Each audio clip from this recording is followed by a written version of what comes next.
When we examine 100 random teenagers, we would find that while they all look different, their minds work in very similar ways.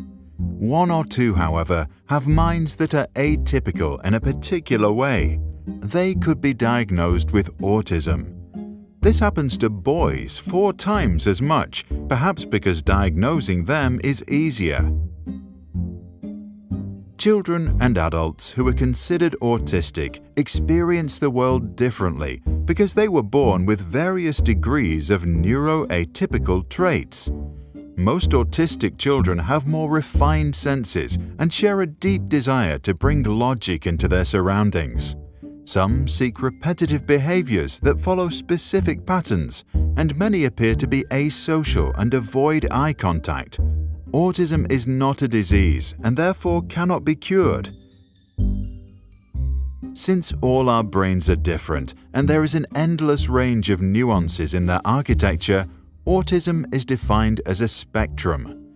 On one side of the spectrum is high-functioning autism, also known as Asperger's syndrome. These children are highly intelligent and have extreme abilities and interest in specific areas. In the middle are those with average intelligence and some problems learning new things in school. On the far end of the spectrum are children with severe learning disabilities who may require support in their daily lives.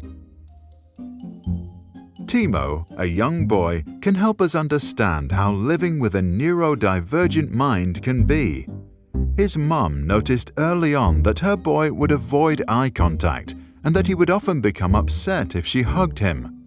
He never returned smiles, and engaging him in play with friends often ended in a tantrum.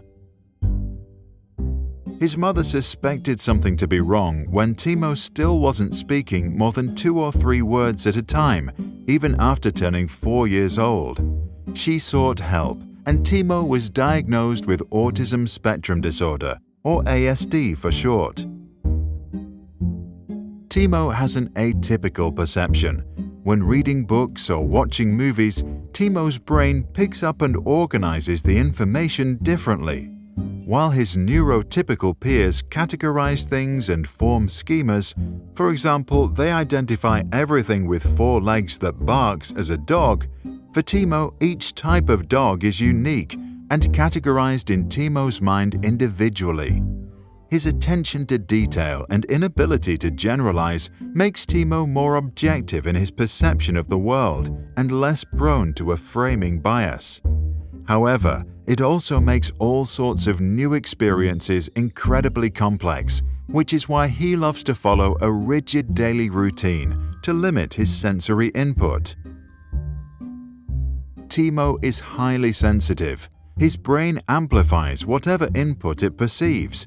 He hears everything and has a heightened sense of touch. However, this superpower makes situations where many people speak simultaneously very challenging. Timo hears everyone but understands nothing. The sensitivity to touch makes eating an intense experience. If a texture or flavor is too much to handle, Timo won't eat it. Also, walking barefoot on wet grass or playing in dirt overwhelms his brain. He has a fascination with logic. Timo naturally looks for patterns that bring logic into this world. Sometimes he also tries to bring order into his own behavior and ways of moving his body. When structured patterns are broken, he gets upset. It freaks him out when someone counts to 8 but doesn't continue to 10. Doctors call it an obsessive-compulsive disorder, or OCD. Timo experiences social disconnection. He has trouble connecting with others because social settings overwhelm his sensitivity and desire for order. Because human emotions are incredibly complex and don't follow a set predictable pattern, Timo often finds himself misreading situations and upsetting people around him.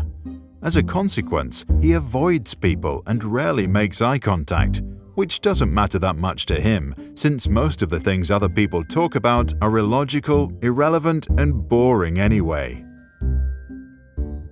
For 4 years, his mother had him treated by a therapist who would show him images of faces to help him learn to identify feelings.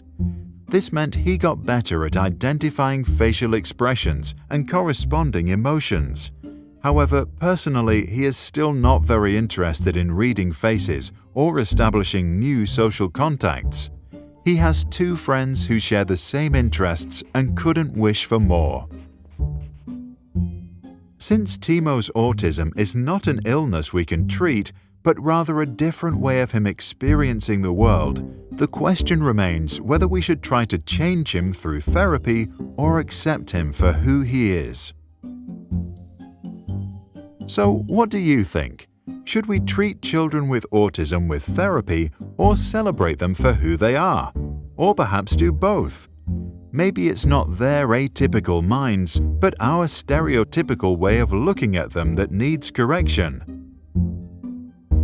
To get a 3-dimensional glimpse of how an autistic girl experiences her own surprise birthday party, or to download this video without background music, check the descriptions below or visit sproutsschools.com.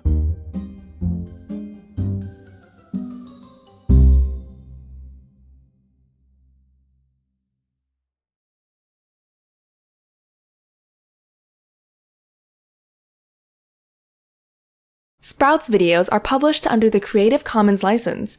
That means our videos are free and anyone can download, edit, and play them for personal use. And public schools, governments, and nonprofit organizations can also use them for training, online courses, or designing new curriculums. To help us stay independent and support our work, you can join our patrons and contribute. Just visit patreon.com/sprouts. Even $1 can make a difference.